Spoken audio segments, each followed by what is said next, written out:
Hi guys, once again welcome back. അപ്പോൾ വളരെ പ്രധാനപ്പെട്ട ഒരു കാര്യം, ഒരു അപ്ഡേറ്റ് കിട്ടിയപ്പോൾ നിങ്ങളുമായി ഒന്ന് ഷെയർ ചെയ്യാമെന്ന് വിചാരിച്ചാണ് ഇങ്ങനെ വീഡിയോ ചെയ്തത്. ഇത് +2 റിസൾട്ടുമായി ബന്ധപ്പെട്ട കാര്യമാണ്. അപ്പോൾ വളരെ ലേറ്റസ്റ്റ് ആയിട്ട് ക്യാമ്പ് നടന്നുകൊണ്ടിരിക്കുകയാണ്.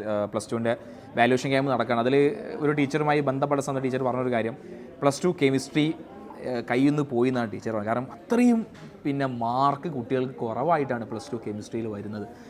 അപ്പോൾ നിങ്ങൾ ചിലപ്പോൾ നിങ്ങളുടെ റിസൾട്ടൊക്കെ വരുന്ന സന്ദർഭത്തിൽ നിങ്ങൾ വണ്ടടിക്കരുത്, നിങ്ങൾ അതിനെപ്പറ്റി ആലോചിച്ച് കൂടുതൽ ടെൻഷനൊന്നും ആവുന്നു വേണ്ട.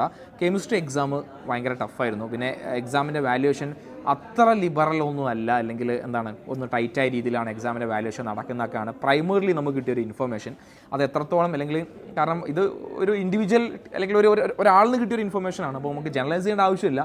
പക്ഷേ എക്സാമിൻ്റെ വാല്യുവേഷൻ നടക്കുന്നത് കുറച്ച് ടൈറ്റായിട്ടാണ് നമുക്ക് കേൾക്കാൻ കഴിയുന്നൊരു കാര്യം. അപ്പോൾ നിങ്ങളുടെ എക്സാം എങ്ങനെ ഉണ്ടായിരുന്നു, നിങ്ങളുടെ കെമിസ്ട്രി എക്സാം എങ്ങനെ ഉണ്ടായിരുന്നു, അല്ലെങ്കിൽ നിങ്ങൾ വിചാരിച്ച രീതിയിൽ എഴുതാൻ വേണ്ടി സാധിച്ചോ, അല്ലെങ്കിൽ ബാക്കി എക്സാമുകളൊക്കെ +2 നടക്കുന്ന എക്സാമിൻ്റെ ഒക്കെ വാല്യുവേഷൻ കുറച്ച് ടൈറ്റായിട്ടാണെന്നാണ് നമുക്ക് കേൾക്കുന്ന അല്ലെങ്കിൽ നമുക്ക് കിട്ടുന്ന ഇൻഫർമേഷൻസ്.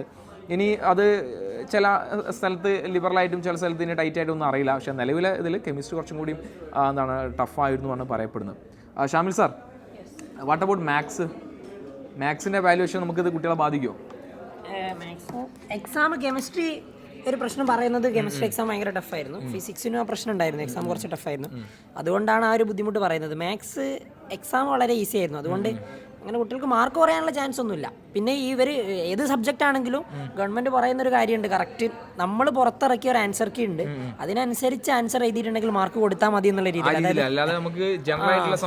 ഇല്ല, നമ്മളിപ്പോൾ എന്തെങ്കിലും ഒരു സംഭവം ആൻസർ ചെയ്ത് നമ്മളെ രീതിയിൽ അത് ശരിയായിരിക്കാം, പക്ഷെ ആ ഒരു ഇൻഡെക്സ് പ്രകാരം അല്ലെങ്കിൽ അതിന് മാർക്ക് കൊടുക്കേണ്ടതല്ല. അതാണ് കെമിസ്ട്രി ഒക്കെ വാല്യുവേഷൻ ഭയങ്കര ടൈറ്റ് ആണെന്ന് പറയുന്നത്.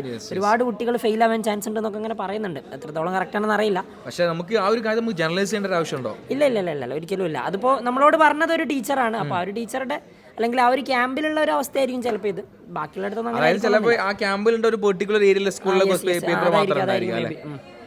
പക്ഷെ ഈ ഒരു കാര്യം എന്തായാലും ഒരു സ്ട്രിക്റ്റ് ആയിട്ട് എടുക്കേണ്ടത് തന്നെയാണ്. വാല്യുവേഷന് ഭയങ്കര ലിബറലൈസേഷൻ ഒന്നും കൊടുക്കുന്നില്ല. അത് കൃത്യമായ രീതിയിൽ പറയപ്പെട്ട ഒരു സാധനമാണ്.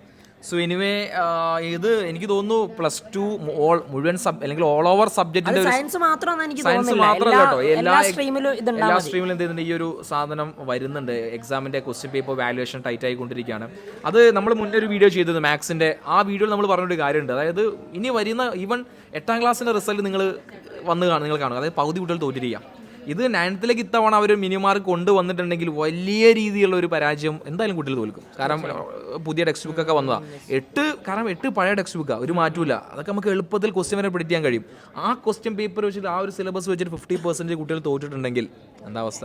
ഇനി അങ്ങോട്ടുള്ളതൊക്കെ ഒരു സൂചന കൂടിയാണ്. അപ്പോൾ നിങ്ങൾ ആ രീതിയിലേക്ക് മാറാൻ വേണ്ടി പോവുകയാണ്. ഇവർക്ക് +2 ഇതില്ലേ, പിന്നെ ഇമ്പ്രൂവ്മെന്റ് എക്സാം ഇല്ലേ +2 എക്സാം ഉണ്ടാവും. ഇംപ്രൂവ്മെന്റ് ഒരു സബ്ജക്ട് എന്നാണെന്ന് എനിക്ക് തോന്നുന്നു. സേ മാത്രമേ ഉള്ളൂ. സോ എനിവേ, റിസൾട്ട് വരുമ്പോൾ നോക്കാം എങ്ങനെ ഉണ്ടാവും. അപ്പോൾ നിങ്ങളുടെ എക്സാം നിങ്ങൾക്ക് എങ്ങനെയാണ് ഫീൽ ചെയ്തത്, നിങ്ങൾ ടഫായിരുന്ന കാര്യം താഴ്ന്ന് കമൻറ്റ് ചെയ്യുക. അപ്പോൾ എനിവേ, ആശ്വാസകരമായ വാക്കല്ല കേൾക്കുന്നത് അല്ലേ? ലെറ്റ്സ് സീ, നമുക്ക് നോക്കാം. ഇത് നമ്മൾ അറിയിക്കുന്ന എന്തായാലും ഇവർക്ക് കിട്ടും. പിന്നെ എന്തിനാ പേടിക്കുന്നത്? നമ്മൾ എന്തിനാണ് ഈ വീഡിയോ ചെയ്തതെന്ന് ചോദിച്ചു കഴിഞ്ഞാൽ മറ്റൊന്നുമല്ല, നമ്മൾ ഓവർ എക്സ്പെക്റ്റ് ചെയ്ത് നിങ്ങൾ എന്ത് ചെയ്യാൻ പാടില്ല, നിങ്ങളുടെ റിസൾട്ടിനെ നിങ്ങൾ എന്ത് ചെയ്യാൻ പാടില്ല. കാരണം റിയാലിറ്റിയെ നിങ്ങൾ തിരിച്ചറിയാം. നമ്മൾ ആരും പഠിച്ച കാര്യങ്ങൾ മാത്രമേ പരീക്ഷയ്ക്ക് ഉത്തരമായി കിട്ടൂ, അല്ലെങ്കിൽ നമ്മൾ എഴുതിയ കാര്യത്തിൻ്റെ ആൻസർ അല്ലെങ്കിൽ മാർക്ക് മാത്രമേ കിട്ടുള്ളൂ. നമ്മൾ പലപ്പോഴും നമ്മൾ എന്ത് ചെയ്യാറുണ്ട്, നമ്മളങ്ങ് എഴുതിയ കാര്യങ്ങൾ മറന്നിട്ട് നമ്മൾ എക്സ്പെക്ട് ചെയ്യും, എനിക്ക് നല്ല മാർക്ക് കിട്ടും, അല്ലെങ്കിൽ അത് കിട്ടും, ഞാൻ എങ്ങനെയെങ്കിലൊക്കെ പാസ്സാവും. പക്ഷേ ആ സംവിധാനത്തിൽ ചില ചേഞ്ചസ് വരുന്നുണ്ട് എന്നാണ് കേൾക്കാൻ സാധിക്കുന്നത്. സോ എനിവേ, നമുക്ക് നോക്കാം. റിസൾട്ട് വരുമ്പോൾ നമുക്ക് കാണാം ഇതിൻ്റെ റിയാലിറ്റി എന്തൊക്കെയാണ്, അല്ലെങ്കിൽ വളരെ റയർ കേസ് മാത്രമാണെങ്കിൽ മൊത്തത്തിൽ ഇത് ബാധിക്കുന്നുണ്ടോ ഇല്ല എന്നൊക്കെ. ഇനിമേ നമുക്ക് റിസൾട്ടിൻ്റെ ഡേറ്റിനെ നമ്മൾ കാത്തിരിക്കാം. റിസൾട്ടിൻ്റെ ഡേറ്റുമായി ബന്ധപ്പെട്ട ചില ഇൻഫർമേഷൻ നമുക്ക് കിട്ടിയിട്ടുണ്ട്. അതിൻ്റെ ഒന്ന് സ്ഥിരീകരിച്ച് ഉടനെ തന്നെ ഇൻഫർമേഷൻ നിങ്ങളെ അറിയിക്കുന്നതായിരിക്കും. സോ ഇനി thank you so much. Thank you, by.